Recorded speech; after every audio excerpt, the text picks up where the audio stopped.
اعوذ باللہ من الشیطان الرجیم بسم اللہ الرحمن الرحیم الحمدللہ رب العالمین الصلاۃ والسلام علی اشرف الانبیاء والمرسلین سیدنا و نبینا ابی القاسم محمد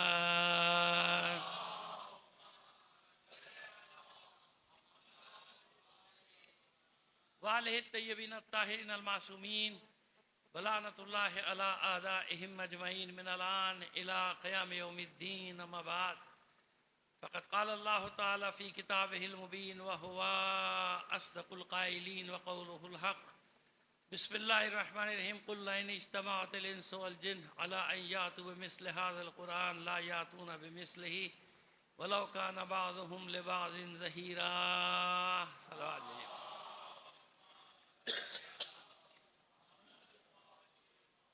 ایک بار اور بلند آواز سے ایک صلوات عنایت فرمائیے.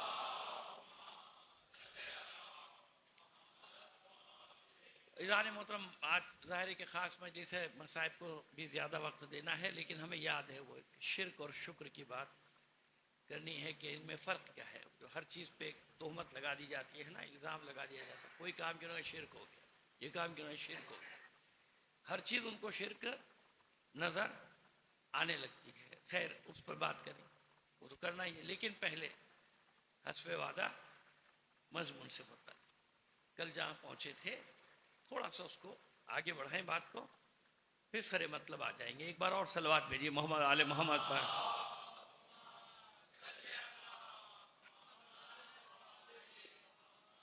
لم یبقى عنده الا اسمه ولا خطه او رسمه. وہ زمانہ آ جائے گا کہ جب انسان کے پاس قرآن مجید میں سے کچھ نہیں بچے گا سوائے اس کا نام باقی ہوگا اور رسم الخط باقی ہوگا، لکھا ہونا نظر آئے بھئی یہ ہوگا، اس کو سمجھنے کے کافی. یہ نوبت آ جائے گی. خلاصہ کل کا 1 منٹ 2 منٹ میں کر دیں گے. یہ زمانہ ہوگا کہ قرآن و اہل بیت لوگوں کے درمیان ہوں گے مگر نہیں ہوں. فالکتاب واہلہ فی الناس ولیس فیہ. ان میں ہوں گے مگر نہیں ہوں، لیس فیہم، ان میں ہوں گے مگر نہیں، معہم ولیس معہم. بظاہر قرآن اور اہل بیت کے ساتھ ہوں گے مگر ساتھ نہیں ہوں گے. ٹھیک ہے، کیوں؟ لأن الضلالۃ لا توافق الہدی. کیونکہ کبھی بھی گمراہی اور ضلالت ایک ساتھ ساتھ نہیں چل سکتے، رہ نہیں سکتے. سمجھ رہے ہوں گے لوگ ساتھ ساتھ ہیں. ان لوگوں کی بات ہوئی جو ایسا کرتے ہیں بطور کلی. ظاہر مولا کا خطبہ ہے اس میں. اب آئیے آج تھوڑا سا بتائیں. اس کے برخلاف ایک طبقہ ہوگا جو قرآن کو استعمال کرے گا اپنے مطلب کے لیے. اس پر بھی روشن ڈالی مولا، پہچان بتائی کہ کیسا آدمی ہوگا وہ، کیا کرے گا وہ لوگوں کے ساتھ اسی قرآن کے ذریعے سے. حافظ بھی ہوگا، عالم بھی ہوگا، مفسر بھی ہوگا، اور ممکن ہے ان میں سے کچھ بھی نہ ہو. ممکن ہے ان میں سے یہ بھی ہو سکتا ہے ان میں سے کچھ بھی نہ ہو، عالم بھی نہیں، حافظ، لیکن قرآن کو اپنی مرضی کے لیے استعمال کرے گا. جیسے ہم نے بعض لوگوں کو دیکھا، بھائی دیکھیے سحر، عملیات، یہ سب اپنی جگہ ہے نا. شاذ و نادر کو اس میں فیلڈ میں بہت آگے جاتا ہے نا. گلی گلی میں تھوڑی جیسے پھریں، اس کو خود بھی سورہ توحید پڑھنا نہیں آتی اور لوگوں کو تعویذیں دے رہا ہے قرآن سے. ان کی مشکلات بتا رہا ہے، حل کر رہا ہے قرآن سے. اس کو خود ایک سورہ پڑھنا نہیں آتا، اس کے سامنے قرآن میں تو 2-4 لائنیں بھی نہیں پڑھ سکتا. ایسے بھی آ جاتے ہیں نا. تو ایسے ہی ہوگا، اس طرح سے لوگ آئیں گے. آیت وآخر قد تسمى عالما بہ ولیس عالما. ایک اور شخص ہوگا جس نے اپنا نام عالم رکھ لیا ہوگا ولیس بہ، جبکہ وہ عالم نہیں ہوگا، یعنی عالم نما بن کر سامنے آ جائے گا. وآخر قد تسمى عالما ولیس بہ، اس نے اپنا نام رکھ لیا ہوگا عالم، لیکن وہ ایسا ہوگا نہیں. فاقتبس، کیا کرے گا یہ؟ فاقتبس الجہائل من جہال وذلیل من ذلال. یہ کرے گا کہ یہ جاہلوں سے جہالتوں کو اور گمراہوں سے گمراہیوں کو بٹیر لے گا اور لوگوں کو بہکانے کے لیے استعمال کرے گا. بظاہر آپ کے سامنے بڑی زبردست باتیں کرے گا، لہجہ بھی اچھا ہوگا، اس کا انداز بھی اچھا ہوگا، خطابت بھی اس کے پاس ہوگی خوب، لیکن ہے کیا اس کے پاس؟ کہ اس نے کچھ جہالتوں کو جمع کیا ہے، کچھ گمراہیوں کو جمع کیا ہے، اور لوگوں کو بہکانے کے لیے طرح طرح کے جال پھیلا دیے، جال پھیلائے گا مختلف، اور اس میں ان لوگوں کو پھنسائے گا۔ اس کی پہچان یہ ہوگی، دیکھیے پہچان تک بتا رہے ہیں مولا کا، اس کی پہچان یہ ہوگی کہ لوگوں کے دلوں سے جرائم کا خوف نکال دے گا، جرائم کا خوف نکال دے گا، جرم کرنے سے نہیں ڈرے گا آدمی، تو بتا دیا مولوی صاحب نے بھی تجھے جنت میں جانا ہے، اب جو چاہے تو کر، جرائم کا خوف نکال دے گا، اور گناہ نے کبیرہ کی اہمیت کو ختم کر کے پیش کر دے گا۔ تمہارے لیے گناہ کیا ہے؟ کچھ بھی نہیں، جو چاہو کرو۔ اب اس کو جہاں تک آپ لے جائیے مطلب کو، یہ 85واں خطبے کا حصہ ہے، جناب مولا عارفان کہتے ہو خطبات میں 85 نمبر خطبہ ہے، اس میں آپ دیکھ لیجیے، میں نے اسی لیے کچھ سطریں پڑھ دی کہ آپ کو ڈھونڈنے میں آسانی رہے۔ آخر قد تسمى عالما ولیس بہ، عالم نام رکھ لیا ہے نہیں، کرے گا کیا؟ جہالتیں کچھ اکٹھی کر لے گا، کچھ جو ہے وہ گمراہیوں کو بٹور لے گا کسی نہ کسی سے، اس کی سن لی اس کی سن لی، کچھ پھندے، کچھ اس کو پڑھا دیا جائے گا کہ یہ ڈائریکشن ہے، اس کے اوپر تمہیں چلنا ہے، یہ آیات ہیں تمہارے مطلب کی، ان کو پڑھتے رہنا، لوگوں کو سناتے رہنا، تمہاری دکان چلتی رہے گی، تمہارا کام ہوتا رہے گا، ایک ٹاسک دے دیا جاتا۔ میں ایک پروگرام سن رہا تھا کافی دن پہلے، دیکھ رہا تھا، سن کیا رہا تھا، صبح کی فجر کی نماز کے بعد 2-4 چینل یہ مذہبی پروگرام دیتے تھے، ایسی میں نے لگا دی، میں نے دیکھیں کیا ہو رہا ہے، تو اس نے شرک سے متعلق اتنی آیات پڑھی، اور محرم کے ایام، سمجھ گئے آپ، محرم کے ایام، یعنی پورا زور کیا تھا، لوگوں کے ذہن میں کیا چیز بٹھانی ہے، دیکھیے کیسے بٹھایا جاتا ہے، لوگوں کے ذہن میں بٹھانا یہ ہوتا ہے کہ جو کچھ بھی ہو رہا ہے سب شرک ہو رہا ہے، بظاہر نہ وہ مخالفت کر رہا ہے، نہ وہ شیعوں کو کچھ کہہ رہا ہے، نہ وہ عزاداری کو کچھ کہہ رہا ہے، لیکن بڑے منصوبہ بندی کے تحت کیا کر رہا ہے، لوگوں کی فکروں کو موڑ رہا ہے، یہ شرک یہ شرک یہ شرک یہ شرک، خبردار، شرک اتنا بڑا گناہ ہے کہ اگر پیغمبر کرے گا تو پیغمبر کے اعمال بھی ضائع کر دیے جائیں گے۔ قرآن میں ہے نا، لَإِنْ أَشْرَكْتَ لَيَحْبَطَنَّ عَمَلُكَ أَعْمَالُكَ، یا حبیب، یا اے رسول، یا اے نبی، جس سے بھی، یعنی نبی ہے مخاطب یہاں، آپ بھی شرک کریں گے تو آپ کے بھی ایسی آئے سن کے آدمی ڈر جائے گا نا بھائی، اور بھائی خبردار، لا تشرکوا بی شیئا، خبردار کسی چیز کو بھی اللہ کی ذات کے ساتھ شریک، بہت آیات، ان الشرک لظلم عظیم، سب سے بڑی آیت تو یہ لے آتے ہیں، شرک سے بڑا کوئی، شرک کیا ہے بھائی یہ تو بتاؤ نا، شرک کیا کہتے ہیں؟ کسی اللہ کی ذات میں کسی کو شریک کرنا، تو اللہ کی ذات میں شریک کرنے کا مطلب کیا ہے؟ کیسے شریک ہوتا ہے کوئی اللہ کی ذات میں؟ کس طرح شریک کیا جاتا ہے؟ اب یہ سب وہ آیات قرآن سے لایا ہے، اب ہمیں جواب کہاں سے دینا ہے؟ ہم حدیثیں پیش کریں گے تو وہ نہیں مانے گا، ہم روایات پیش کریں گے وہ نہیں مانے گا، اپنی حدیثیں پیش کریں گے ویسے ہی نہیں مانے گا، ان کی بھی پیش کریں گے جب بھی نہیں مانے گا، جی یہ تو حدیث ہے، میں تو قرآن پڑھ رہا ہوں، ایسے ہی ہے نا، میں قرآن پڑھ رہا ہوں، تو اب آئیے قرآن سے میں کہاں مسئلہ بتائے گا، شرک ہے کیا بھائی؟ شرک ہے اللہ تعالیٰ کی ذات میں کسی کو شریک کرنا، اس حیثیت سے کہ اسے معبود کا درجہ دے دے، کیا درجہ دے دے؟ معبود کا درجہ دے دے، اللہ کی ذات میں کسی کو ایسے شریک کرے کہ اسے معبود کا درجہ دے دیا جائے۔ اللہ کی ذات میں یہ یاد رکھے گا، یہ شیعہ عقیدہ ہے کہ اللہ کی ذات میں کوئی شریک اس کا، وہ وحدہ لا شریک ہے، کوئی اس کا شریک نہیں، کیونکہ یہ کو تنہا ہے، اس کا کوئی ہمسر نہیں، پڑھ چکے 2 دن پہلے آپ کے سامنے، نہ اس کا ہمسر ہے، نہ اس کی اولاد ہے، نہ وہ کسی کا باپ ہے، نہ وہ کسی کا بیٹا ہے، بتا دیا نہیں، کیونکہ اس کا کوئی یکتا نہیں، کوئی اس کی ذات میں شریک نہیں ہو سکتا، وہ خالق ہے، باقی جو کچھ بھی ہے اللہ کے سوا، ما سوا اللہ، وہ سب کا سب کیا ہے؟ مخلوق ہے، مخلوق کے درجات مقامات سب الگ ہیں، لیکن ہے مخلوق، اللہ کی مخلوق ہے۔ آئیے ایک چیز آپ بھول گئے، مجھے یاد آ گئی، وہ بھی ساتھ ساتھ کہتے ہیں، ہم نے کہا تھا نا بندگی، آپ کو بتائیں گے کہ بندگی کیا ہوتی ہے نا، اب آئیے کہ بندگی کسے کہتے ہیں، ان آیات کو بھی لایا جاتا ہے، ان آیات کو بھی لایا جاتا ہے، شرک کے ذیل میں جب دلائل دیے جاتے ہیں تو یہ بھی تو ہم سے بھی سن لیجئے، ہم بھی بتا دیں آپ کو، ایک صلوات بھیجیے محمد آل محمد پر. توجہ ہے. اپنے بچوں کو، جوانوں کو ایک مطلب دے کے جانا چاہ رہے ہیں، اور انشاءاللہ یاد رہے گا، فراموش نہ کیجیے گا. کیا ہے یہ بندہ؟ ان کل من فی السماوات والارض الا آتی الرحمن عبدا، سورہ مریم. غالباً 93 میں آئے تھے، آگے پیچھے ہو جائے دیکھ لیجیے گا، کوئی مسئلہ نہیں. آسمان و زمین میں کچھ بھی ایسا نہیں مگر جب اللہ کی بارگاہ میں آئے گا تو عبد کی حیثیت سے آئے گا. ان کل من فی السماوات والارض.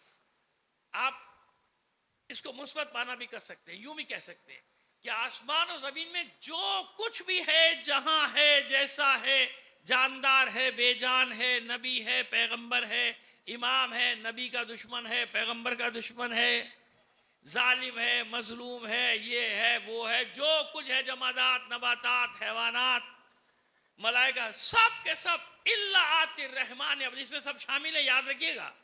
جو سوال پیدا ہو رہا ہے اسی کا تو جواب دینا ہے آپ کو. ان سب کی منزل اللہ کی بارگاہ میں کیا ہے؟ عبد. الا آتی الرحمن عبد. مانے نہ مانے، لیکن اللہ کی نسبت کیا ہو جائے گی ان کی؟ عبد اور معبود. اللہ سے رشتہ کیا ہو جائے گا؟ ہر شے کا، وہ مانے یا نہ مانے، لیکن رشتہ کیا ہو جائے گا؟ عبد. اور یہ قرآن کہہ رہا ہے الا آتی الرحمن عبدا. ایسے ہی ہے. آئیے اور بتائیں آپ کو. جناب نوح کے بارے میں ارشاد ہوا سلام علی نوح فی العالمین انا کذالک نجزی المحسنین وانہ من عبادنا المؤمنین. سلام نوح پر عالمین میں، اور ہم اسی طرح نیکیاں کرنے والوں کو، احسان کرنے والوں کو جزا دیتے ہیں. نوح ہمارا مومن بندہ ہے. کیا ہے؟ انہ من عبادنا المؤمنین، ہمارے مومن بندوں میں سے ہے. یعنی بندہ ہے نا مومن بندہ. جناب موسیٰ اور ہارون کے لیے بھی سلام علی موسیٰ و ہارون انا کذالک نجزی المحسنین وانہما من عبادنا المؤمنین. یہ دونوں بھی میرے مومن بندے ہیں. عبد آ گیا نا، عبد عبد عبد عبد ہیں، یہ میرے عبد ہیں، یہ میرے بندے ہیں. ہے ایسا؟ پیغمبر سے ارشاد ہو رہا ہے وَاذْكُرْ عَبْدَنَا داؤد، میرے بندے داؤد کا ذکر کیجئے. وَاذْكُرْ عَبْدَنَا ابراہیم، میرے بندے ابراہیم کا ذکر کیجئے.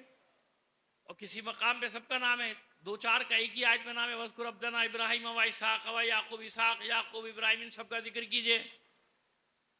وَاذْكُرْ عَبْدَنَا ایوب، میرے بندے ایوب کا ذکر کیجئے. عبد عبد عبد.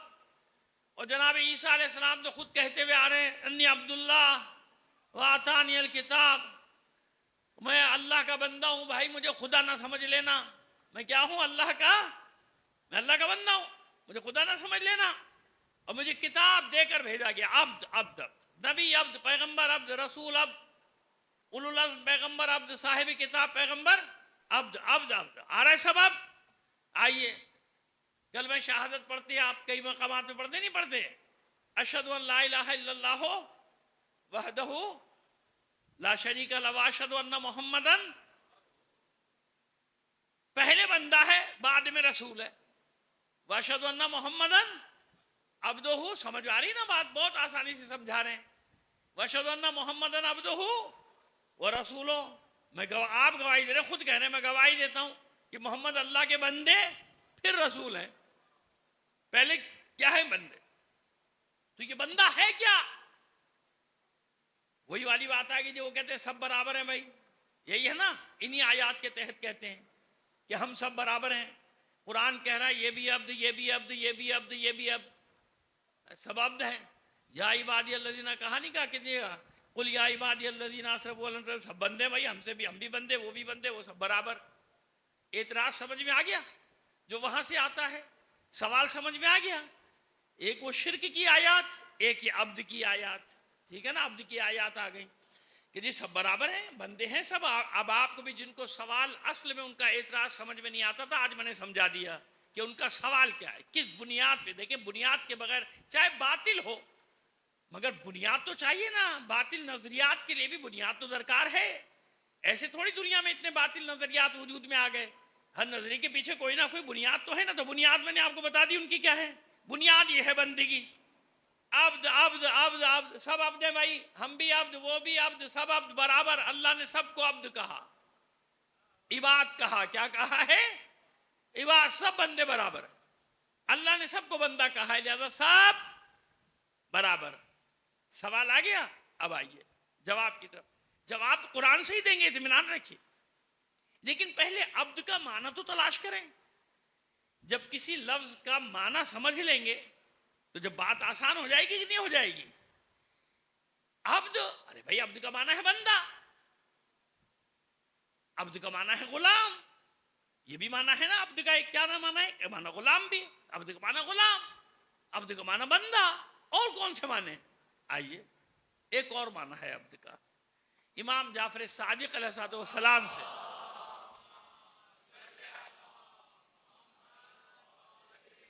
اچھا, پھر آپ سے وہی گزارش کریں گے, تھوڑا تھوڑا سا آگے سمٹ آئیے. اب لوگ آنا شروع ہو گئے تو مجھے اچھا لگے گا, آپ جب اجتماع آپ کا اچھا لگتا ہے. آج ہم نے کہا کہ ہم زیادہ وقت مصائب کو دیں گے, لیکن مطلب پہنچانا ضروری ہے نا, ورنہ پھر 8 دن سے جو محنت کر رہے ہیں وہ اس کا وصول نہیں ہوگی ہماری محنت. تھوڑا سا تشریف لے آئیے آگے آگے, صلوات بھیجتے ہوئے بلند آواز سے صلوات بھیجیے. اللہم صلی علی محمد. آپ کا ایک صحابی شاگرد جو کہہ لیجئے کھڑا ہوا اور اس نے سوال کر دیا مولا سے, مولا عبد کے معنی کیا ہے؟ عبد کے معنی کیا ہے؟ مولا کا تو نے اہل سے سوال کیا, یعنی ہر ایک اس کا جواب بھی نہیں دے سکتا. تو مولا نے یہ بھی بتا دیا پہلے مرحلے میں کہ جب سوال کرنا تو اہل سے کرنا, نا اہلوں سے نہ کرنا. نا اہل یہ تو کہے گا نہیں کہ میں جاہل ہوں, کوئی نہ کوئی الٹا سیدھا جواب تمہیں دے دے گا, چاہے عقیدے کا کام اتر جائے, ہے نا. وہ جو یہ نہیں کہے گا میں جاہل ہوں, جواب کوئی نہ کوئی دے دے گا. تو اہل سے جب بھی سوال کرو کس سے کرو؟ دیکھو یہ سوال کا اہلیت رکھتا ہے کہ نہیں کرتا رکھتا. بھائی آپ ماشاءاللہ کسی بھی ایک سبجیکٹ میں پی ایچ ڈی ہیں, ہے نا, فزکس میں ہیں, اردو ادب میں ہیں, انگلش جو بھی ہے, ہزاروں میدان ہے, مجھے کیا معلوم. اور میں آپ کے سامنے ایک ناچیز طالب علم سوال لے کے بیٹھ گیا قرآن سے متعلق, حدیث سے متعلق, اور اس نے جو جواب دیا میں نے کہا ہاں بھائی پی ایچ ڈی ہے, اس سے زیادہ قابل کون ہے؟ کیا وہ اس میں پی ایچ ڈی ہے؟ ہماری ایک بڑی مشکل یہ ہو گئی ہے کہ دانشور کا مطلب یہ سمجھ لیا جاتا ہے کہ اب اس سے ہر سوال کر لو, ہر سوال کا جواب دے دے. کہاں سے دے دے گا بھائی؟ فیلڈ ہے نا اس کی, اس فیلڈ میں جواب دے گا. اور واقعی اگر عقل مند ہے, اصلی دانشور ہے, تو خود بخود کنارہ کشی کرے گا کہ بھائی یہ میری فیلڈ نہیں ہے, یہ میرا میدان نہیں ہے, اس میدان والوں سے میں فلاں سبجیکٹ میں پی ایچ ڈی ہوں, بھائی اس میں تھوڑی ہوں پی ایچ ڈی. تو جو جس فیلڈ کا آدمی ہے اسی سے سوال کیا جائے گا نا میرے بھائی. ساری مصیبت آگے ٹوٹ پڑتی ہے علماء پر کہ کیوں سنیں, کیوں تقلید کریں, کیوں مانیں. وہ خدا کے بندے خود ذرا سا غور کر لے, زندگی کے ہر شعبے میں تو تقلید کرتا ہے, اس کے بغیر تیرا گزارا ہے ہی نہیں, ہے ہی نہیں نا. ہر شعب فطرت, انسان کی فطرت ہے, جو چیز نہیں جانتا کس سے پوچھے گا؟ جاہل سے پوچھے گا یا اس کے جاننے والے سے پوچھے گا؟ کس سے پوچھے گا؟ جس چیز کے بارے میں معلومات لینی کس سے معلوم کرے گا؟ اسی سے معلوم کرے گا نا جو اس فیلڈ کا ماہر ہوگا. مقدمہ ہوگا تو وکیل کے پاس جائے گا, مریض ہوگا تو ڈاکٹر کے پاس جائے گا, یہی ہے نا, اور کیا ہے؟ یا جتنے بھی سبجیکٹ ہیں پھیلا دیجئے اس کو, اس میں کہاں آپ کا میں وقت لیتا پھروں. سمجھ میں آ گئی بات؟ تو میرے بھائی جب دین کا معاملہ ہوگا تو کس سے پوچھا جائے گا؟ اس سے پوچھا جائے گا جس کے بعد دین کا علم ہو. اس میں بھی کیٹیگری, جیسے ہر شعبے میں کیٹیگری ہے کہ نہیں ہے, طبقہ بندی ہے نا ہر شعبے میں. سب کوئی ایک ہی درجے کے ڈاکٹر ہیں کیا؟ ڈاکٹروں میں بھی تو فضیلت کے مقامات, اسپیشلائزیشن کے مقامات الگ الگ ہیں کہ نہیں ہیں؟ بھائی ایسی علماء کا طبقہ ہے بھائی. ایک کا لیول ہے میٹرک پاس, ایک کا لیول ہے انٹر پاس, ایک گریجویشن کی سطح پہ ہے, ایک ماسٹرز کی سطح پہ ہے, ایک پی ایچ ڈی یعنی اجتہاد, انگلش میں کہہ دیجئے پی ایچ ڈی, اور فقہی اصطلاح میں کہہ دیجئے اجتہاد. پی ایچ ڈی کون ہوتا ہے؟ جو اپنے سبجیکٹ میں صاحب الرائے, اپنے سبجیکٹ میں فتویٰ اس کا چلے گا. فتویٰ اسی کو کہتے ہیں کہ بھئی یہ فلاں صاحب پی ایچ ڈی ہیں, بس ان کا حرف آخر ہے, یہ اس سبجیکٹ کے پی ایچ ڈی, حالانکہ بہت سارے اس سبجیکٹ میں پی ایچ ڈی ہوتے ہوں گے, ہیں کہ نہیں ہیں؟ پی ایچ ڈی یعنی مجتہد ہو گیا اب اس سبجیکٹ کا, اب اس بارے میں رائے دے سکتا ہے. تو میرے بھائی کون سی غیر عقلی بات ہے اجتہاد؟ تو دین کے معاملے میں جو جائے گا پی ایچ ڈی تک پائے گا, یعنی اجتہاد تک جائے گا, تو صاحب الرائے ہو جائے گا نہیں ہو جائے گا؟ آپ مقصد یہ ہے کہ آپ کو مشکل سے نکالے، آپ کو مشکل سے نکالے، آپ کو مسئلہ درپیش ہے۔ کون سا زندگی کا شعبہ ایسا ہے جہاں دین داخل نہیں ہے؟ بتائیے، میڈیکل سائنس میں فقہ کی ضرورت ہے کہ نہیں ہے؟ ہے نا؟ کتنی بار ڈاکٹر مسائل پوچھتے ہیں، اب کیا کرے؟ معلوم ہو گیا نا کہ یہ وہ واحد شعبہ ہے جس کی ہر جگہ ضرورت ہے۔ زراعت ہو، کھیتی باڑی ہو، انجینئرنگ ہو، جو بھی شعبہ زندگی کا ہے، فقہ ہر جگہ۔ حلال حرام، حلال حرام، حلال حرام، جائز ناجائز، واجب حرام، سب آئے گا نہیں آئے گا؟ کوئی بھی شعبہ ہو زندگی کا، تو اتنا بڑا اس کا میدان، اور اس کی ضرورت نہیں ہے آپ کو۔ کہتے نہیں ہمیں تو ضرورت ہی نہیں، ہم کیوں کریں تکلیف، ہم خود ہی پڑھ لیں گے، خود ہی پڑھ کے لے آئیں گے۔ تو جو پڑھو گے نا وہ بھی کسی عالم کا لکھا ہوا ہے، کیا پتہ صحیح ہے کہ غلط ہے۔ کہہ رہے ہیں بہار سے نکالنے کے، میں تو بہار کس نے لکھی؟ کہ امام کی لکھی ہوئی ہے؟ بہار بھی تو علامہ مجلسی نے ترتیب دی ہے۔ وسائل الشیعہ سے میں مسئلہ نکالوں گا تو وسائل الشیعہ میں مسئلے کس نے لکھے ہیں؟ علامہ حر عاملی نے لکھے نا میرے بھائی، اور کس نے لکھے؟ کوئی کتاب علامہ ہلی کی چل رہی ہے، کوئی خواجہ توسی کی چل رہی ہے، یہی چل رہی ہے نا بھائی کتابیں، اور کس کی چل رہی ہیں؟ اور کیا ہو رہا ہے؟ وہی تو علماء کی لکھی ہوئی ہیں۔ اگر معصومین کے اقوال بھی جمع کیے ہیں تو علماء نے جمع کیے نا، تو پہلے مرحلے پہ تو تجھے اس عالم پر یقین رکھنا ہے کہ بھائی اس نے جو لکھا صحیح لکھا۔ میں آپ کے سامنے نہج البلاغہ کی 2-4 سطریں جو روزانہ پڑھ رہا ہوں، تو نہج البلاغہ کے مولا نے ترتیب دیا آپ کے لیے، مولا چھوڑ کے گئے نہج البلاغہ کی صورت میں نہیں۔ یہ تو اس مرد مجاہد سید شریف رضی کا کمال تھا نا، کہ جو 28 سال تک سفر کرتا رہا، چھان پھٹک کرتا رہا، نقلی کو اصل سے الگ کرتا رہا، جب جا کے اس نے نہج البلاغہ کو ترتیب دیا کہ جس کلام کے لیے انسانیت چلا اٹھی کہ تحت کلام البشر فوق کلام اللہ، فوق کلام البشر تحت کلام اللہ۔ صلوات بھیجی محمد آل محمد پر۔ سمجھ میں آ گئی بات؟ آئی جلدی سے آگے بڑھائیں آپ کو مطلب کو۔ اب اتنی بات سمجھ میں آ گئی؟ یہ پہنچانا آپ تک ضروری تھا کہ قرآن سے فقہی احکام وہی نکالنے کا حق رکھتا ہے نا جو اس کے سارے علوم پر حاوی ہو۔ جتنے علوم ضروری ہیں قرآن کی تفسیر کرنے کے لیے، سمجھنے کے لیے نہیں، سمجھنے کے لیے بھی بہت علوم چاہیے، تفسیر کرنے کے لیے بتا چکا آپ کو۔ خیر چلیے آگے بڑھتے ہیں۔ کھڑا ہوا سوال کیا، مولا عبد کسے کہتے ہیں؟ اب معصوم نے تعریف بتائی، جملے سنیے آپ۔ معصوم فرماتے ہیں العبد حروف ثلاثۃ، عبد 3 حروف پر مشتمل ہے، العین والباء والدال، ایسے ہی ہے نا؟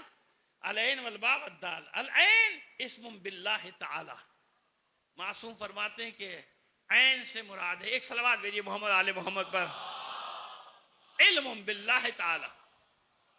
عبد کے عین سے مراد ہے علم باللہ تعالی، یعنی اللہ کی علم حاصل کرو۔ ظاہر ہے وہاں تک تو کوئی نہیں پہنچ سکتا نا، مطلب یہ کہ وہاں تک جاؤ کہ تمہیں قلب تمہارا مطمئن ہو جائے کہ وہ ہے اور ایک ہے، یعنی اصول دین معرفت۔ کوئی نہ کوئی دلیل ضرور رکھو اپنے پاس اس کے ہونے کی اور ایک ہونے کی۔ پہلی بات وہ ہے اور پھر ایک ہے، کوئی اس کا ثانی نہیں ہے۔ لمبا ہو جائے گا مضمون اگر میں اس پہ دلائل دینے بیٹھا، ابھی صرف لفظ سن لیں۔ العین علم باللہ تعالی، والباء بونہ امن سوا، اللہ کے سوا کسی کو اللہ سمجھ کر اس کی ذات میں شریک نہ کرنا، خبردار، بونہ امن سوا۔ دال دنوہ بلا کیف ولا حجاب، عبد کی دال سے مراد یہ ہے کہ اللہ اور بندے کے درمیان ایسی قربت کہ درمیان میں نہ کوئی حجاب ہو نہ کوئی کیفیت ہو، درمیان میں کچھ بھی نہ ہو۔ لائیے کہیں سے بندہ ایسا، او بھائی ہم تو وسیلوں والے ہیں، ویسے ہی ہے کہ نہیں ہے؟ معصوم کہہ رہے ہیں کہ عبد کی دال سے مراد ہے وہ قربت کہ درمیان میں کچھ بھی نہ ہو۔ آئیے اب آپ کو بتاتے ہیں عبد کی تعریف سمجھ میں آ گئی؟ دیکھیے قرآن مجید میں پروردگار نے اپنے حبیب کو کیسے کیسے القابات سے نوازا ہے، پکارا ہے۔ ہر نبی کو اس کا نام لے کر پکارا ہے۔ اللہ نے اپنے حبیب کو کہیں بھی پورے قرآن مجید میں نام لے کر نہیں پکارا۔ یاد رکھیے گا، اگر 2 جگہ محمد نام آیا ہے اور ایک جگہ احمد نام آیا ہے تو نقل ہوا ہے، قول، نقل قول، خبر دی گئی۔ کیا ہوا ہے؟ خبر دی گئی۔ محمد رسول اللہ والذین معہ اشداء علی الکفار رحماء بہنہم، ٹھیک ہے نا، خبر دی جا رہی ہے، پکارا نہیں ہے، پکارنا اور ہے. جب بھی پکارا ہے یا لقب کے ساتھ یا صفت کے ساتھ پکارا، نام لے کر نہیں پکارا. کہیں پورے قرآن مجید میں یا محمد نہیں کہا. کیا کہا؟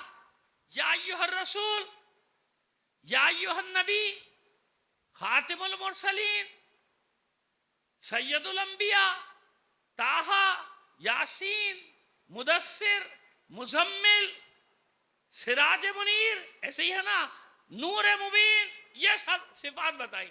نام لے کے کہیں نہیں پکارا. جیسے جناب موسیٰ کو پکارا ہے، آدم کو پکارا ہے، نام لے کر پکارا ہے. سب اپنے حبیب کا نام نہیں لیا، تو مقام بتانے کے لیے کہ باقی سب اور ہیں، حبیب میرا اور ہے. سمجھ آ رہی ہے بات؟ نام لے کے نہیں پکارا. یہ سارے منصب دیے، لیکن جب سب سے بڑا منصب دیا تو کیا کہا؟ اور سب سے بڑا منصب کیا دیا؟ قرآن میں سب سے بڑا منصب ہے معراج. سب سے بڑا منصب کیا ہے قرآن میں؟ معراج. بلانا اپنے پاس، ایک بار بھیجنا، ملائکہ کو وحی دے کے ایک بار بلانا. معراج کرائی. جب معراج کرائی تو کیا کہا؟ جب سب سے بڑا منصب دیا، نہ طٰہٰ کہا، نہ یاسین کہا، نہ مدثر، نہ مزمل، نہ یا ایھا النبی، نہ یا ایھا الرسول. کیا فرمایا؟ نہ بشیر نہ نذیر. سبحان الذی اسریٰ بعبدہ، سبحان الذی اسریٰ بعبدہ لیلا من المسجد الحرام الی المسجد الاقصی الذی بارکنا حولہ لنریہ من آیاتنا. اپنی تعریف کر رہا ہے پروردگار خود، اپنی تسبیح خود بیان کر رہا ہے. وہ منصب دینے کے بعد کہ لائق تسبیح ہے وہ ذات، بابرکت ہے وہ ذات، منزہ ہے وہ ذات، بے عیب ہے وہ ذات. یہی سبحان کے سارے ترجمے جو بنے آپ کے سامنے کر دی. بے عیب ہے وہ ذات، منزہ ہے وہ ذات، پاک ہے وہ ذات. لائق تسبیح ہے وہ ذات جس نے اپنے بندے کو سیر کرائی. معراج کس کو ہوئی ہے؟ بندے کو. سبحان الذی اسریٰ بعبدہ، میں نے اپنے بندے کو. یعنی سب سے بڑا منصب اللہ کی بارگاہ میں کیا ہے؟ بندگی. اب کیسی بندگی ہے؟ اب مسئلہ حل کر دیں آپ کا، وہیں سے پھر وہ آپ کو، ہمیں آسانی ہو جائے گی شرک کا جواب دینے میں، وہیں سے آسانی ہو جائے گی. اب دیکھا آپ نے، سب بندے. نور، نور کا معنی کیا ہے؟ روشنی. یہی ہے نا، لائٹ، انگلش میں لائٹ، یہ نور ہے نا سارا. نور، یہ بلب بھی نور ہے، نور ہے. اس سے بڑا لگا دے وہ بھی نور ہے، اس سے چھوٹا کر دیں جب بھی نور ہے. اور جیسے کہ حالات بتانے والے ہیں، لالٹینیں آنے والی ہیں تو لالٹین جلا لیں وہ بھی نور ہے. موم بتی جلائیں گے وہ بھی نور ہے. دیا جلائیں گے وہ بھی نور ہے نا، نور. اور پھر یہ بڑھتے بڑھتے نور کہاں تک جاتا ہے؟ چاند کا نور، ستاروں کا نور، سورج کا نور، اور پھر سورج کے اوپر نور نور نور نور. جتنے بڑے بڑے سیارے ہے کہ نہیں ہیں، بڑھتا گیا. آپ نے اتنی روشنی لگائی، اور گراؤنڈ میں کرکٹ کھیلنا ہو تو اس سے بڑی لائٹیں ہے نا، نور ہے نا، درجے ہیں نا. اللہ نور السماوات، کائنات کی ہر شے میں اللہ کا نور جلوہ افروز ہے، کار فرما ہے. آسان ہو رہی ہے بات؟ درجے ہیں نا. انبیاء ہیں تو ان کے درجے، رسول ہیں تو ان کے درجے، پیغمبر ہیں تو ان کے درجے، ائمہ ہیں تو ان کے بھی درجے. پریشان ہو گئے آپ؟ نہیں ہے نا. چلیے مشکل حل کر دیں آپ کی. الحسن والحسین سیدہ شباب اہل الجنہ و ابوہما افضلہما. حسن حسین جوانان جنت کے سردار ہیں، مگر ان کا بابا ان دونوں سے افضل. اب سمجھ میں آ گئی بات؟ آ گئی نا سمجھ میں بات؟ کہ وہاں بھی 12 امام ہیں، وہ کلنا محمد کی منزل اپنی جگہ، لیکن جب انفرادی مقامات کی بات آئے گی تو محمد محمد، علی علی، حسن حسن، حسین حسین، فاطمہ فاطمہ ہے. صلوات بھیجیے محمد آل محمد پر. نہیں، آپ کی صلوات آج ویسی نہیں آ رہی جیسی روز آتی. میں سمجھا تھا میں ہی تھکا ہوا ہوں، آپ بھی تھک گئے. بلند آواز سے صلوات بھیجیے. ٹھیک ہے جناب. آئیے اور حل کی طرف جائیں. اب یہ تو معلوم ہو گیا نا کہ معراج بندگی کو ہے, یہاں بھی بندگی کو ہے, وہاں بھی بندگی کو ہے. مومن کی معراج کیا ہے, مانو یا نہ مانو, لیکن مسترد ترین بات یہی ہے کہ الصلاۃ معراج المومن. مومن کی معراج کیا ہے, نماز. کیوں سجدے میں جاتا ہے نا, بندگی. نہیں سمجھ میں آئی بات؟ یہاں بھی بندگی کو معراج ہے, وہاں بھی بندگی کو معراج ہے. تو دونوں میں فرق کتنا ہوا, ابھی بتاتے ہیں فرق آپ کو. بالکل کلیئر واضح ہو جائے گا, روشن ہو جائے گا. مطلب کوئی آپ کو پریشانی نہیں ہوگی جب مطلب بیان کریں گے. حضور کی حدیث وہاں بھی ہے, ہمارے یہاں بھی ہے, کہ اللہ اور اس کی مخلوقات کے درمیان میں 70,000 حجابات ہیں. اگر یہ حجابات ہٹا دیے جائیں تو اللہ کے سوا جو کچھ بھی ہے سب جل جائے گا. چھٹی. اللہ کے سوا جو کچھ بھی ہے بھائی سب ختم, فنش, سب جل جائے, کچھ بھی نہیں بچے. ذہن میں رکھیے گا, مخلوقات کی طاقت کا مظہر کون؟ روح الامین, جبرائیل. ملائکہ کے سردار ہے نا بھائی, روح الامین ہے, پیغمبروں تک پیغام لاتا. اور پوری عالمین کا نظام اللہ ان ملائکہ کے ذریعے چلا رہا ہے. اللہ ہی چلا رہا ہے, لیکن بنایا ہے نا ہمیں سمجھانے کے لیے نظام, کہ فلاں فرشتے کا یہ کام, فلاں فرشتے کا یہ کام, فلاں فرشتے کا یہ کام ہے نا. ایسے اربہ ارب خربہ خرب کچھ نہیں پتا کتنے فرشتے ہیں, اس نظام کو چلا رہے ہیں بھائی. پر ماریں گے سیلاب آ جائے گا, پر ماریں گے زلزلہ آ جائے گا, فرشتے چلا رہے. تمام طاقتوں کا مظہر جو ہے وہ ملائکہ. انسان کی روح قبض کون کرے گا؟ فرشتہ. حاوی ہونا آپ پہ. وہ اشرف المخلوقات کا معنی الگ ہے, اس کو چھوڑیے آپ. ابھی جو کائنات کا نظام چل رہا ہے, ملائکہ ہے نا, عرش کو اوپر ملائکہ, عرش کے نیچے ملائکہ, کہاں کہاں ملائکہ ملائکہ ملائکہ ملائکہ, سب ملائکہ نظام چلا رہے ہیں. ٹھیک ہے نا, عرش کو تھامے ہوئے ملائکہ. اب وہ ہمارے ہاں دوسری تشریح, دوسروں کے ہاں دوسری تشریح ہے اس کی, لیکن ہم جانتے ہیں کہ مطلب تھامے ہوئے, مطلب ملائکہ کے ذریعے سے ایک نظام چل رہا ہے. اللہ کو معاذ اللہ محتاج تھوڑی ہے ان کا, لیکن یہ نظام چل رہا ہے. جیسے ہم کو بنایا ہے کہ ہمارے بنانے کا محتاج ہے کہ اللہ بنا دیا. کنت کنزا مخفیا, میں چھپا ہوا خزانہ تھا, میں نے چاہا پہچانا جاؤں. یہ پوری کائنات کی بزم سجا دی اس نے, عالمین کو, اور پھر ہمیں امتحان میں ڈال دیا. ثم نبتلی, اور خلق کرنے کے بعد میں نے کیا کیا, تم کو امتحان میں مبتلا ڈال دیا. اچھا بھی تمہارے سامنے رکھ دیا, برا بھی تمہارے سامنے رکھ دیا. اب تمہارا اپنا اختیار ہوگا, اچھا کرو یا برا کرو. ٹھیک ہے, چلیے جلدی سے مطلب کو پورا کریں. معراج ایک منزل ایسی آئی, زندگی رہی کبھی معراج پڑھنے کا تفصیل سے موقع ملا تو معراج کی شبوں میں پڑھ دیں گے آپ کے سامنے, اگر زندگی رہی اور موقع بھی ملا.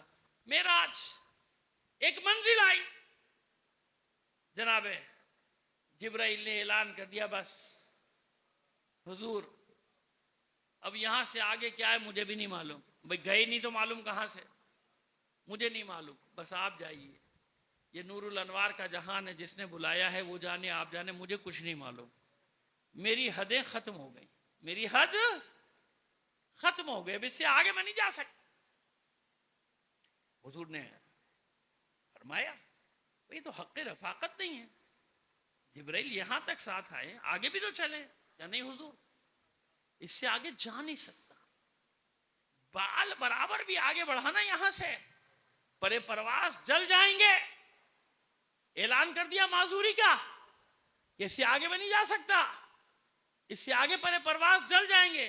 جبرائیل کے اعلان کرنے کا مطلب یہ ہوا کہ کوئی بھی اس سے آگے نہیں جا سکتا. مخلوقات کی حدیں ختم ہو گئیں, اس کے آگے کوئی نہیں جا سکتا.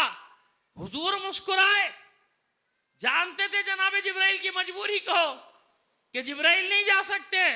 حضور چلے گئے. اب سمجھ میں آیا عبد کی آخری منزل کیا ہے.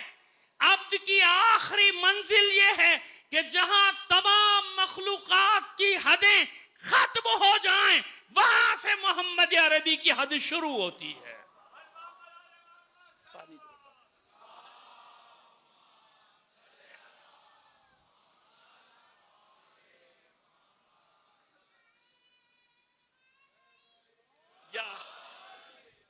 بچے کے نعرے نے بھی اس وقت مجھے سہارا دیا ہے. بلند آواز سے ایک بار اور صلوات عنایت فرمائیے.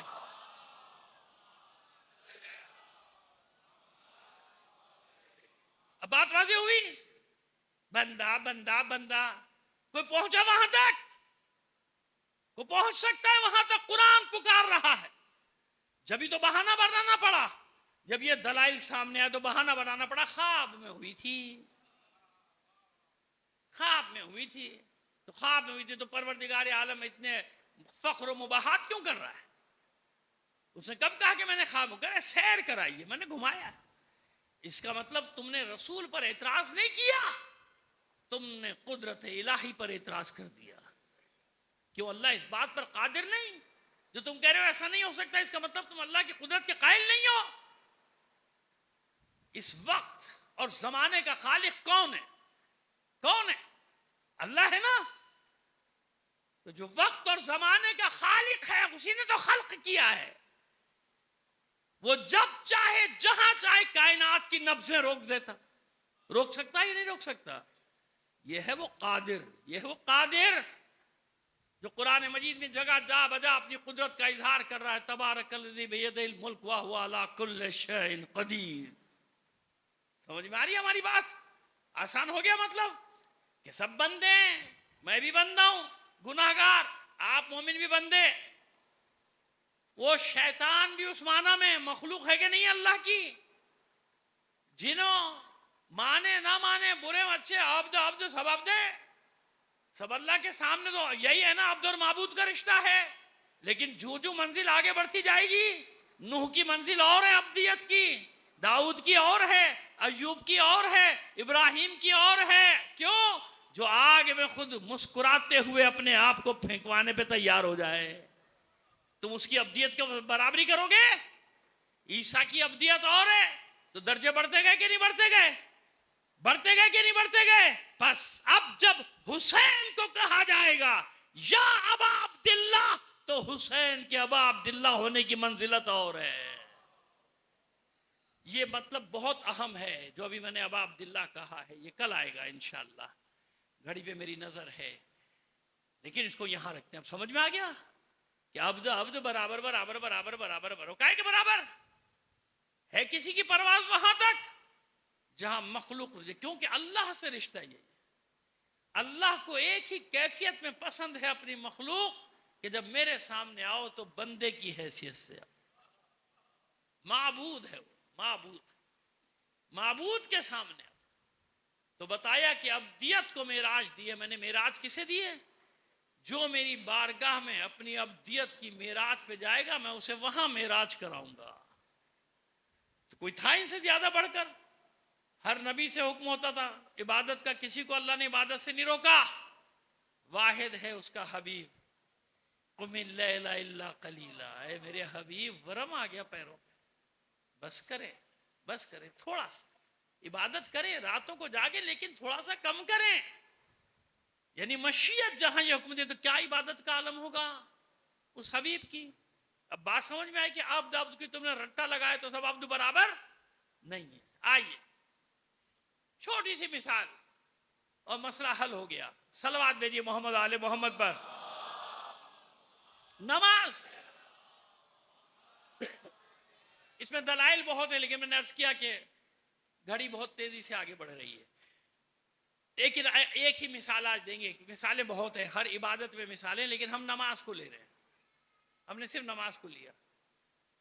بہترین نماز خاشعین کی نماز کون سی کہلاتی ہے؟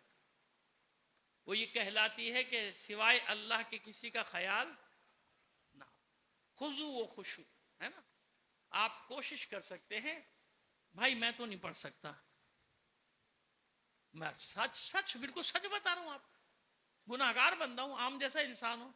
کوشش کر سکتا ہے انسان، یہی کرتا ہے نا. دیکھیے سچی باتیں کرنا ہمارا مقصد ہے نا. میں جو آپ سے بات کر رہا ہوں یہ سچی ہے کہ نہیں ہے نا سچ. ہم کوشش کرتے. اگر ہم کوششیں کرنے والے نہ ہوتے تو کتابوں میں شکیات نماز نہ بھری ہوتی. اب بتائیے بھری ہے نا شکیات نماز. کیوں؟ انسان ہے نا بھائی. ہمارا اللہ کا معاملہ ہے، انسان کے ساتھ معاملہ بھی نہیں، اس لیے نماز کی نیت بھی دل میں ہے. بندوں سے معاملہ معاہدے کی صورت میں کرو، یا باقاعدہ قول و فعل ہوگا، عقد پڑھا جائے گا، نکاح کا ہو یا کاروبار کا ہو، یا لکھا جائے گا، مکاتبہ کیا جائے گا، کیوں پتہ نہیں کب پھر جائے گا بھائی اپنی بات سے، معاہدہ ہونا چاہیے۔ لیکن اللہ نے جب اپنی عبادت کا معاملہ کیا تو آپ سے کوئی نہیں مانگا کہ زبان سے کہو، لکھ کے پڑھو، نیت کرو نماز پڑھتا ہوں 2 رکعت۔ یہ ہم بچوں کو یاد کراتے ہیں بچپن میں، اچھی بات ہے، یاد جو آخر تک عادت رہتی ہے، لیکن زبان سے ادا کرنا ضروری تھوڑی ہے بھائی۔ جب تم وضو کر رہے ہو تو کائے کے لیے کر رہے ہو؟ تمہیں معلوم ہے نماز کے لیے کر رہا ہوں۔ اور جب مصلی پہ کھڑے ہو تو معلوم ہے کہ ہاں بھی ظہر کی پڑھ رہا ہوں، کہ عصر کی پڑھ رہا ہوں، کہ مغرب کی، کہ عشاء کی، کہ فجر کی۔ یہ نیت ہے، یہی نیت ہے، یاد رکھیے گا۔ زبان سے کہنا شرط نہیں ہے۔ یہ تو چھوٹے چھوٹے بچوں کو یاد کرا دیا جاتا ہے، وہ جو یاد کرا دیا جاتا ہے وہ آخر وقت تک رہتا ہے، الحمدللہ۔ یہ بھی اچھی بات ہے تاکہ بچوں کو ذہن میں رہے مستحب کیا ہوتی ہے، واجب کیا، نماز پڑھتا ہوں، یہی حج کی عبادت۔ وہ جو کھڑے ہوئے پڑھا رہے ہوتے ہیں، میں نے ایک سے کہا، میں نے کہا بھائی کیوں اتنی زحمت دے رہا ہے بھائی، اللہ کے مان لے کہ پڑھوا رہا ہے، سب کو معلوم ہے، سب کو بتا دو بھائی آپ کی نیت میں۔ جب احرام باندھو تو کائے کا احرام باندھو ہے؟ جب معاذ اللہ کسی اکھاڑے میں اتر رہا ہوں کیا؟ ارے بھائی جب احرام، کہاں کس لیے آیا ہوں یہاں؟ مدینے سے مسجد شجرہ کیوں آیا ہوں؟ احرام باندھنے تو آیا ہوں، اور کیا کرنے آیا ہوں؟ جب باندھو ہے دل میں نیت ہونی چاہیے کہ ہاں اس وقت نیت دل میں، بھائی احرام باندھو، میں حج پہ جا رہا ہوں۔ ہر کام کی، اللہ کی جتنی عبادتیں ہیں نا ان سب کی نیت میں زبان سے ادائیگی شرط، کیوں؟ اللہ جانتا ہے نا، اللہ نے اپنے ہاتھ میں معاملہ رکھا ہے، وہ اور تم ہو بس، اور کوئی نہیں ہے۔ لوگوں سے تو جھوٹ چل جائے گا، اللہ سے کیسے چلے گا؟ اللہ نے کہا دل میں ہے، وہ دل کو دیکھ رہا ہے نا، آپ کی زبان کو تھوڑی دیکھ رہا، اس سے بھاگ کے کہاں جاؤ گے؟ نہیں جا سکتے نا۔ لہذا جتنی عبادت تو خضوع خشوع شرط ہے کہ نہیں ہے نا؟ میں نے عرض کر دیا کوشش کر سکتے ہیں بھائی، لیکن کیا جو خضوع خشوع سے نہیں پڑھتا اس پہ نماز اٹھا لی جائے؟ بھائی تیرے نماز پڑھنے کا فائدہ کیا؟ نہ آیا کر مسجد، تو مسجد میں 2-3 ہی نظر آئیں گے بیچارے۔ ارے نہیں بھائی ایسے تھوڑی ہوتا۔ جیسے وہ ایک طبقے کی فکر ہو گئی ہے کہ بغیر معرفت کے حسین کو رونے کا فائدہ کیا؟ بھائی کیوں روئے جا رہے ہیں؟ اچھا بھائی تو بغیر معرفت کے نماز پڑھنے کا کیا فائدہ ہے؟ کیوں پڑھ رہا ہے؟ بس آخر بات ہے عادت پڑ دیکھتی نا۔ مسجد کا راستہ دکھاؤ، مسجدیں بھری رہے، جب آتا رہے گا نامعلوم کون سا لمحہ اس کو عرفان کی منزل پر لے جائے گا۔ حسین کی مجلس میں آتے رہو، یہ عشق جب بہیں گے کیا کریں گے؟ یہ یوریا کا کام دیتے ہیں، یہ آپ کے دل کی زمین کو نرم کرتے ہیں۔ یہ عشق کے عزا کی اہمیت بتا رہا ہوں آپ کو، یہ باطل خیال ہے، کئی جگہ کہہ چکا ہوں۔ کچھ لوگوں کو بغیر معرفت کے رونے کا فائدہ کیا؟ تجھے بڑی معرفت ہے امام حسین کی، تو سب کو جانتا ہے۔ گھر میں میرے باپ کا لاشا پڑا ہے، میں تو خود گزر چکا ہوں، میں نے میت پڑی ہو، تو اب میں سوچوں گا کہ رونے کا فائدہ ہے کہ نہیں؟ میرے بھائی کا لاشا پڑا ہے، میری ماں کا انتقال ہو گیا، اس وقت کوئی مجھے آکے سمجھا بھی اب فائدہ کیا رونے کا؟ چلے گا بھائی، پاگل ہو؟ جب دل ہے تو یہ پگھل کر آنکھوں سے بہے گا۔ آنسو کا پہلا مرحلہ اس غم کا اثر ہوتا ہے، پھر یہ آنسو اس بات کے لیے ایک راستہ نکالتے ہیں آپ کے لیے کہ اب جاؤ حسین کی راہوں پہ چلو۔ جب تک مجلس میں نہیں آؤ گے معرفت کہاں سے آئے گی؟ جب تک آنسو نہیں بہاؤ گے معرفت کہاں سے آئے گی؟ ورنہ میں نے مثال دے دی، تو مسجد میں بھی تو یہ کہا کرو پھر سب سے کہ پڑھے جا رہا ہے، معرفت تو تیری ہے نہیں، کبھی بھول جاتا ہے، کبھی کچھ ہے کبھی کچھ ہے، چل جا بھاگ یہاں سے۔ جب معرفت ہو جائے پھر آنا نماز پڑھنے۔ ایسا کوئی حکم ہے؟ نہیں ہے نا؟ نہیں، پڑھو، کیوں؟ اللہ جانتا ہے، معاف کر دے گا۔ آیا تو صحیح میرا بندہ، نہ آنے والوں سے تو یہ بہتر ہے نا، جو 5 وقت کی نماز پڑھنے کے لیے مسجد میں آ رہے، چلو گھر میں پڑھ رہا ہے نا، تو بہتر ہوا کہ نہیں ہوا؟ نہ پڑھنے والے سے بہتر ہوا کہ نہیں؟ لہذا خبردار کبھی اس شیطانی خیال کے اسیر مت بننا، کیونکہ بھول جاتا ہوں بار بار، چھوڑو اب کون پڑھے، ارے پڑھو، کیونکہ تمہارا بندوں کے ساتھ معاملہ نہیں ہے، اس کے ساتھ معاملہ ہے جو تمہارے ماں باپ سے بھی 1000 گنا زیادہ تم پر مہربان ہے، جو رحمان و رحیم ہے۔ وہ یہ دیکھے گا میرا بندہ آیا تو ہے نا، کیوں آیا ہے؟ میری خاطر آیا ہے۔ جب اللہ کی خاطر مسجدوں میں جاؤ گے، اب گھر میں پڑھ رہا ہے، راستے میں ہو گیا، کہیں بھی جاؤ گے، میری خاطر آ رہا ہے نا، اس کو خیال ہے نماز میری قضا نہ ہو جائے، نماز قضا۔ اچھا اب مطلب دے دیں آپ کو، یہ ضروری تھا سمجھانا ذرا سی بات آپ کو۔ خضوع و خشوع، خضوع و خشوع، بہترین جو نماز ہے، بہترین وہ یہ ہے کہ اللہ کے سوا کسی کا خیال دل میں نہ آئے۔ میں کہتا ہوں کوئی دنیا کا ایک عارف عارف عارف، آپ اور ہماری بات نہیں کر رہا، کوئی عارف انسان اللہ کے عشق میں کھوئے ہوئے انسان ہوتے ہیں نا، عارف باللہ، آپ دیکھیں نا ہمارے یہاں کیسی کیسی ہستیاں گزری ہیں، علی قاضی سے لے کر آیت اللہ بہجت تک چلے جائیے، سب عرفاء کی منزلیں ہیں۔ ایک دو رکعت نماز پڑھ کے بتا دے مجھے کوئی جس میں اللہ کے سوا دوسرا نہ آئے، پڑھ دیں ایک دو رکعت، 4 نہیں، 17 نہیں، 2 رکعت نماز پڑھ دے، ایسی نماز پڑھے کہ جس میں اللہ کے سوا کسی کا خیال نہ آئے۔ ہو ہی نہیں سکتا، کیسے پڑھے گا، کہاں سے پڑھے گا؟ کیونکہ خضوع اور خشوع کی نماز کی ایک شرط یہ بھی ہے کہ جو پڑھ رہے ہو اس پہ پورا دھیان ہے نا۔ جب میں سورہ فاتحہ پڑھ رہا ہوں تو میرا ایک ایک لفظ پہ دھیان ہونا چاہیے، اسی لیے معصومین لرزتے تھے۔ اب سمجھ میں آ رہا ہے؟ کیونکہ اللہ کی بارگاہ میں ہوتے تھے معصومین، لہٰذا ایک ایک لفظ جس طرح سے وہ ادا کرتے تھے میں اور آپ تو نہیں ادا کر سکتے۔ کیوں علی کی ریش تر ہوتی تھی آنسوں سے؟ کیونکہ جو علی نماز پڑھ رہا ہے وہ میں تو نہیں پڑھ سکتا، علی وہاں ہے۔ ایک ایک لفظ کو پڑھ رہا ہے بھائی توجہ کے ساتھ پڑھ، ٹھیک ہے پڑھ لی، نماز پڑھ لی۔ اذان میں بھی پھنستا ہے، جب شہادت دے گا رسالت کی اور ولایت کی، پھنسا نہیں پھنسا؟ انہوں نے کہا نہیں واجب نہیں ہے، اچھا بھائی نہ دے اذان۔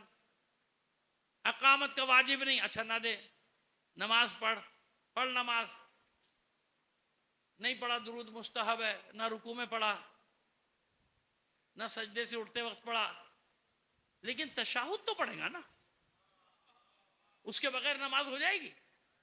ہو جائے گی؟ کسی کی بھی نہیں ہوگی، نہ ان کی نہ ہماری۔ وہاں تشہد کی جگہ کچھ اتحیات وغیرہ، لیکن درود تو پڑھنا ہے، پڑھنا نہیں پڑھنا؟ تو نماز کی ایک شرط کیا ہے کہ جو پڑھ رہا ہے اس پر پوری توجہ۔ تو اللہ کے بندوں کوئی تو ایک نماز پڑھ کے بتا دے مجھے کہ محمد و آل محمد پر درود بھیجے اور دل میں ان کا خیال بھی نہ آئے۔ کیوں رکھا اللہ نے ان کے ذکر کو؟ سمجھ میں آ گئی بات؟ وہ اللہ کو گوارا نہیں اس دھوکے میں نہ رہنا۔ میری عبادت مکمل نہیں ہوگی جب تک محمد و آل محمد کو شامل نہ کر لو۔ سب سے بڑی عبادت ہے نماز۔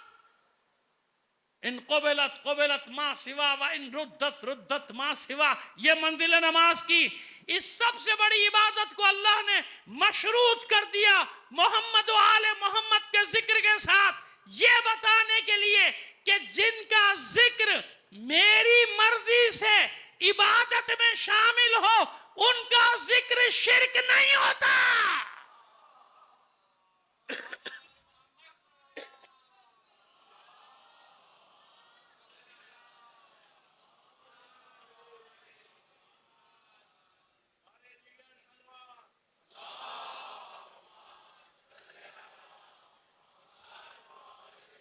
کافی ہو گیا، کیونکہ اللہ کی مرضی سے اب جتنی عبادتیں اٹھا لیے بھائی میرے، تفصیل میں نہیں جائیں گے، کبھی تفصیل سے کہیں پڑھا تھا اسی شہر میں۔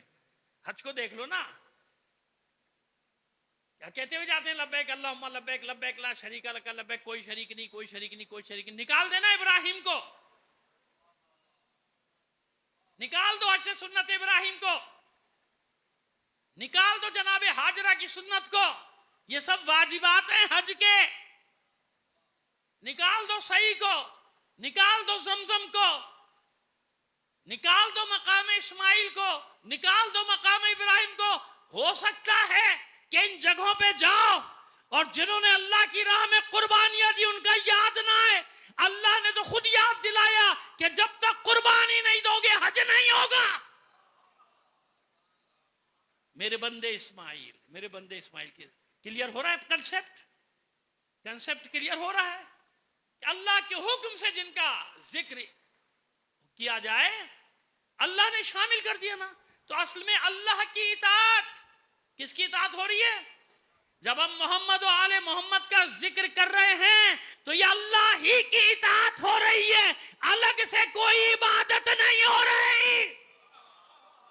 اس لیے ہم اس عزاداری کو عبادت کا درجہ دیتے ہیں، کیونکہ اللہ نے چاہا ہے فَاذْكُرُونِي أَذْكُرْكُمْ، میرے ذکر کو زندہ کرو میں تمہارے ذکر کو زندہ کر دوں گا. اللہ وعدہ کر رہا ہے، وعدہ کر رہا ہے اپنے بندوں سے. وہ خود چاہتا ہے کہ ان کا ذکر ہو. کیوں؟ اسی کی بنائی ہوئی تو یہ تصویریں ہیں. کسی نمائش میں چلے جاؤ، خوبصورت تصویریں نظر آئیں، آپ کو نہیں پتا کس کس کی ہے، مصور کی ہے، کیا ہے، بس کھڑے ہو کے آپ تعریف کر رہے ہیں تصویر کی. کیا خوبصورت تصویر، کیا خوبصورت. بھائی جس نے بھی بنائی ہے کمال کر دیا. مصور پیچھے کھڑا ہوا ہے، مسکرا رہا ہے. آپ بے شک نام نہ لیں، لیکن مصور خوش ہو رہا ہے نا، کیوں؟ جانتا ہے کہ تصویر کی تعریف ہی تو میری تعریف ہے. جتنی تصویر کی تعریف کی جائے گی، کیونکہ تصویر خود بخود وجود میں تھوڑی آئی ہے، کوئی بنانے والا ہے نا، تو مصور خوش ہوگا کہ نہیں ہوگا؟ بس وہ ہے مصور. آل رسول ہیں، تصویریں ہیں، اس نے بنائی ہی اس لیے ہیں کہ ان کو تعریفیں کرتے چلے جاؤ، مصور خوش ہوتا چلا جائے گا. صلوات بھیج اللہ. بس ختم کر دیا، آج وقت زیادہ ہو گیا. حالانکہ آج میں کچھ اور سوچ کے آیا تھا، آج الٹا ہو گیا. اسی سے کہتے ہیں کہ اپنے ارادوں سے پہچانو، ارادوں کے ٹوٹنے سے پہچانو. آج الٹا ہو گیا معاملہ. لیکن آئیے جناب، ہمارے اب کوئی تمہید یا گریز کے لیے کوئی جملے نہیں لے کر آئیں گے، براہ راست آتے ہیں موضوع پر. ہمارے بھائی ہیں، خالہ زاد بھائی، لکھنؤ میں بہت اچھے شاعر بھی ہیں، محقق بھی ہیں، ادیب بھی ہیں، دانشور. اس لیے نہیں کہہ رہا کہ میرے بھائی ہیں، واقعی ہیں. شکیل شمسی، اور 40-45 سال تو وہ مختلف اخبارات اور ان کے ایڈیٹر بھی رہے، اور پتہ نہیں کیا کیا کیا کیا. ان کی بہت ساری کتابیں بھی ہیں. اور ایک اعزاز ان کا یہ بھی ہے کہ میڈیا کی تاریخ پر دنیا میں پہلی کتاب لکھنے والا وہ شخص ہے. میڈیا کی تاریخ، اس تاریخ مشکل کام، بال کتاب لکھو کیواڑو. وہ انہوں نے مجھے ایک قطعہ بھیج دیا آج، جو چپک کے رہ گیا میرے سے آج کی تاریخ کے حساب سے. بس وہیں سے ذکر لے کر آگے لے کر چلنا چاہتا ہوں. ایک صلوات بھیجیے محمد آل محمد پر.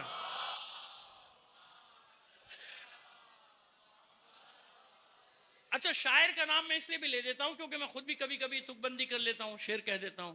تو شاعر کا نام نہ لوں تو لوگ یہ نہ سمجھیں کہ مولانا کا اپنا شعر ہے. ایسا ہوا ایک دو جگہ، تو میں نے پھر کہ میں نے کہا بھائی یہ میں کہتا ہوں لیکن یہ شعر میرا نہیں ہے، یہ کسی اور شاعر کا ہے، اس لیے میں شاعر کا نام لے دیتا ہوں. شکیل شمسی صاحب کے اشعار: ساری دنیا کی سب سبیلوں پر، ساری دنیا کی سب سبیلوں پر ایک پیاسے کی حکمرانی ہے. ساری دنیا کی سب سبیلوں پر ایک پیاسے کی حکمرانی ہے. ہوگا اسلام حشر تک سیراب، ہوگا اسلام حشر تک سیراب، مشک میں اس کی اتنا پانی ہے. ہوگا اسلام حشر تک سیراب، مشک میں اس کی اتنا پانی. کیا ہے یہ عباس؟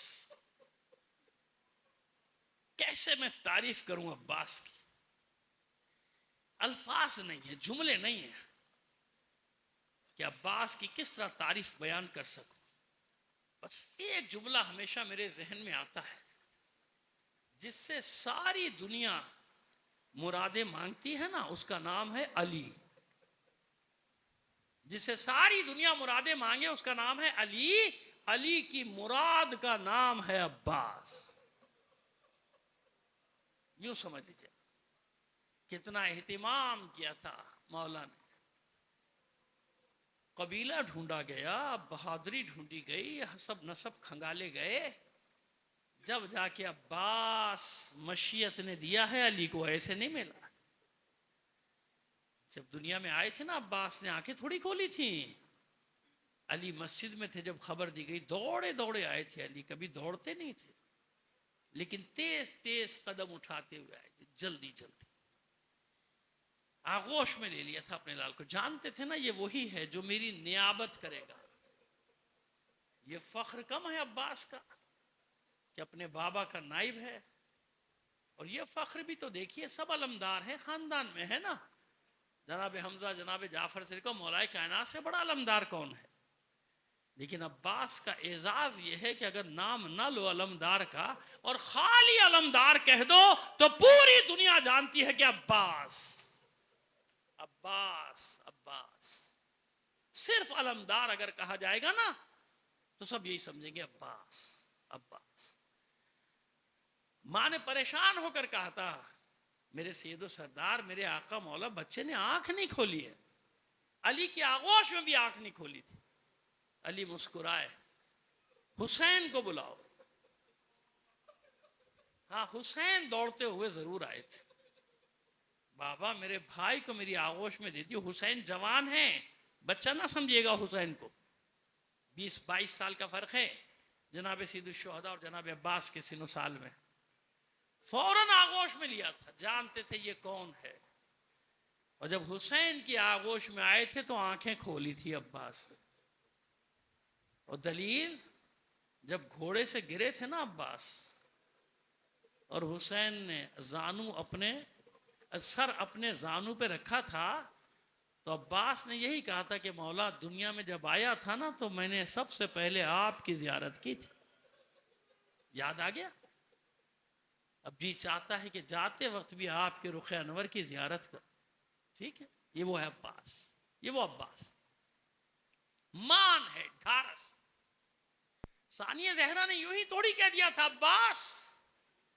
مدینے میں جب لوگ کہتے تھے کہ ایک دن آئے گا، ارے بابا نے بھی خبر دی تھی، ماں نے بھی خبر دی تھی، زینب کو خبر تو دے دی گئی تھی، تو خبر تھی ماں والدین کی، میرے بابا کی خبر تھی، حجت ہے مجھ پر، لیکن پھر بھی میں سوچتی تو تھی کہ کیسے ہوگا جس کا عباس جیسا بھائی ہو۔ اور عباس اور ثانیہ زہرا کے سن و سال کا فرق بھی آپ جانتے ہیں نا، 18-19 سال کا فرق ہے دونوں میں۔ لیکن منظر کشی مجھے کرنے دیجئے کہ جب یہ شہزادی ثانیہ زہرا بقیع میں ماں کی زیارت کے لیے یا مسجد نبوی میں نانا کے روضے کی زیارت کے لیے جاتی تھی نا، تو ایسے وقت کا انتخاب کیا جاتا تھا کہ بازار بند ہو، دکانیں بند ہو، یا رات کی تاریکی ہو، اور ہاشمی جوان اپنے حلقے میں لیتے تھے، اس کے باوجود احتیاطاً کسی کی نگاہ نہ پڑے۔ اس میں بھی چھوٹا سا عباس ایک ننھی سی تلوار لیے آگے آگے چلتا تھا، پکارتا ہوا جاتا تھا، لوگوں اپنی آنکھیں بند کرو، میری شہزادی نانا کے روضے پہ جا رہی۔ یہ ہے عباس، یہ ہے مان۔ مدینے سے جب قافلہ روانہ ہوا ہے تو عباس ہی عباس۔ بڑی اچھی منظر کشی کی ہے بلکہ، کیونکہ زندہ ہے کلام مولانا حسن امداد صاحب نے، کبھی قریب راحلہ، کبھی قریب ساربا، کبھی بڑھا کے اسب کو وہاں جہاں ہمارے یہاں، اور کبھی سلام کے لیے حضور شاہ انس و جان۔ عباس اس طرح قافلے کے گرد پہرا دے رہا تھا کہ کبھی آگے، کبھی عقب میں، کبھی دائیں کبھی بائیں، محملوں کی جھریوں سے بیویاں دیکھتی تھیں عباس ہی عباس۔ اور جب تک عباس ہے کوئی مصیبت قریب نہیں آ سکتی تھی۔ جب کوئی شہید کی خبر آتی تھی، کسی کا لاشا حسین اٹھا کر لاتے تھے، بیویاں بچے گھبرا کے علم کے پھریرے کو دیکھتے تھے، علم لہرا رہا ہے یعنی عباس موجود، اور جب تک عباس موجود کوئی مصیبت خیموں کے قریب نہیں آ سکتی۔ اور ایک وہ وقت آیا کہ جب کوئی نہ رہا۔ آپ کیا سمجھتے ہیں صبح سے کوشش نہیں کی عباس نے جانے کی؟ لیکن صبح ہی حسین نے فرما دیا تھا کہ عباس لشکر کے علمدار ہو۔ سمجھ گئے عباس کے لڑنے کی اجازت نہیں۔ جب کوئی نہ رہا عباس سر جھکائے، ایک ہاتھ میں علم، سر جھکائے در خیمہ پہ حاضر ہوئے اور اذن دخول طلب کیا، مولا یہ غلام اذن باریابی چاہتا ہے۔ اجازت ملی، مولا کے خیمے میں داخل ہوئے، سر جھکائے کھڑے، ہمت نہیں ہے عباس کی کہ اپنے آقا کے سامنے اس کی اجازت کے بغیر گفتگو کر لے، سر جھکا کے کھڑے ہو۔ پوچھا حسین نے عباس کچھ کہنا چاہتے ہو؟ جو دل میں ہے کہو۔ کہا آقا آپ کی اجازت ہو تو عرض کرو۔ کہا کہو عباس جو کہنا چاہتے ہو کہو۔ آقا اب اس غلام کو بھی میدان میں جانے کی اجازت دے دیجئے، اس غلام کو بھی مرنے کی اجازت دے دیجئے۔ بڑی حسرت سے حسین نے کہا عباس تم تو میرے لشکر کے علمدار ہو، علمدار تو زینت ہوتا ہے۔ میرے معصوم بچے جو یہاں بیٹھے ہیں، جب ان میں سے کسی کی آنکھ میں آنسو دیکھتا ہوں، میرا یقین اور میرا عقیدہ بڑھ جاتا ہے کہ اس فرش عزا کو کوئی نقصان نہیں پہنچا۔ جب تک یہ معصوم بچے زہرا کو اس کے بچوں کا پرسہ دینے کے لیے اس فرش پر موجود ہیں، کوئی آفت عزاداری کے قریب نہیں آ سکتی۔ سنو عزادارو، جب یہ کہا تو عباس نے بھی سر جھکائے جھکائے، دائیں دیکھا بائیں دیکھا، پھر کہتے ہیں مولا میرا لشکر کہاں ہے؟ میرے ہر سپاہی کو تو آپ خود گنج شہیدہ میں سلا کر آئے۔ عباس تم سے بڑی ڈھارس ہے بچہ، عباس تم چلے جاؤ گے آل رسول کی آس ٹوٹ جائے گی، اجازت نہیں مل رہی۔ ایک بچی دوڑی دوڑی آ گئی، آتے ہی عباس کے دامن سے لپٹ گئی، چچا پیاس مارے ڈالتی، چچا کیا آپ بھی تھوڑا سا پانی نہیں لا سکتے؟ بس جیسے عباس کی دلی مراد برائی، بچی کو آغوش میں لے لیا۔ کہتے ہیں شہزادی اپنے بابا سے اجازت دلوا دو، یہ غلام وعدہ کرتا ہے پانی لے کر آئے گا۔ یا یوں کہوں جیسے عباس کہہ رہے ہوں شہزادی اجازت دلوانا آپ کا کام، القبہ کو کھینچ کر آپ کے قدموں میں پھینک دینا عباس کا کام۔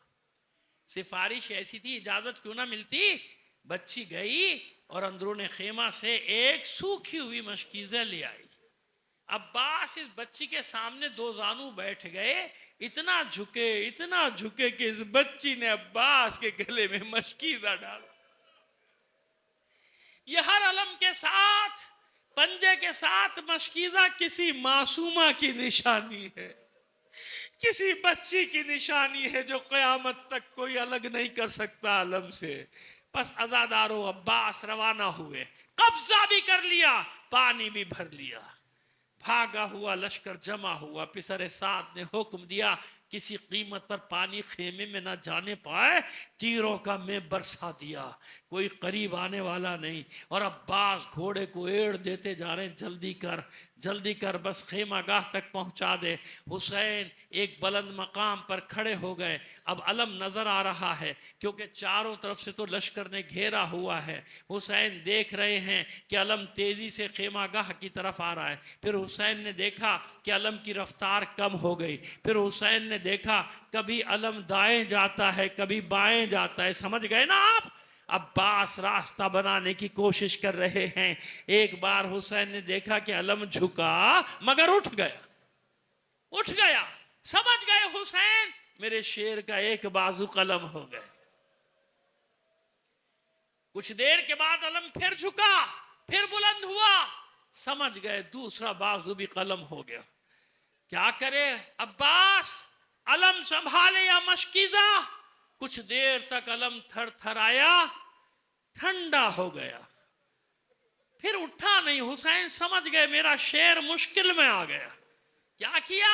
اپنے آپ کو مشکیزہ پہ جھکا دیا، تسمے کو دانتوں سے دبا دیا، ایڑ دیتے جاتے جلدی کر، ایک بار خیمے تک پہنچا دے، میرے مولا کے بچے پیاسے، میں وعدہ کر کے آیا ہوں، مجھے ایک بار خیمے تک لے جا۔ ایڑ دیتے جاتے، بس جانتا تھا پسر ساتھ جب تک مشکیزے میں پانی ہے کوئی طاقت عباس کو آگے بڑھنے سے نہیں روک سکتی۔ حکم دیا ہرملہ ایسا کام کر مشکیزے کا پانی بہ جائے۔